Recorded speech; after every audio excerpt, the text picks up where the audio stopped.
নারায়ণগঞ্জ ৪ আসনের বর্তমান সংসদ সদস্য আওয়ামী লীগ নেতা শামীম ওসমান। ওই আসনের ভোটার চিত্রনায়ক বাপ্পি চৌধুরী। রোববার দ্বাদশ জাতীয় সংসদ নির্বাচনে নিজ আসনে উপস্থিত থেকে ভোট দিয়েছেন বাপ্পি। নারায়ণগঞ্জ আদর্শ প্রাথমিক বিদ্যালয়ে ভোট দিয়ে বাপ্পি বলেন, আগামীতে আমি রাজনীতিতে আসব।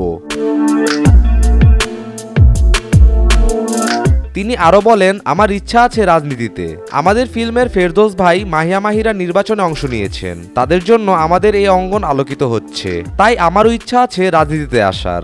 এক্ষেত্রে দর্শকরা আমাকে কতটা সাপোর্ট করে সেটা দেখার বিষয়। ফেরদৌস ভাই বা মাহি যদি নির্বাচিত হন তাহলে সিনেমার মানুষ হিসেবে তাদের কাছে গেলে নিশ্চয়ই উপকার পাবো। বাপ্পি আরও বলেন, ভোট কেন্দ্রে ভোটার উপস্থিতি কম থাকলেও পরিবেশ ছিল শান্তিপূর্ণ। ঢাকা থেকে এখানে ভোট দিতে এসে রাস্তার কোনো ঝামেলা হয়নি। আমি যাকে ভোট দিয়েছি আশা করি সে এবারও বিজয়ী হবেন। আমি বিশ্বাস করি উন্নয়নের ধারা অব্যাহত রাখতে আবারও নৌকা প্রতীক ক্ষমতায় আসবে। তাহলে প্রধানমন্ত্রী ভিশন 2041 পরিপূর্ণ হবে। এদিক থেকে আমরা বেশি দূরে নেই। এশিয়ার মধ্যে আমরা অনেক এগিয়ে আছি।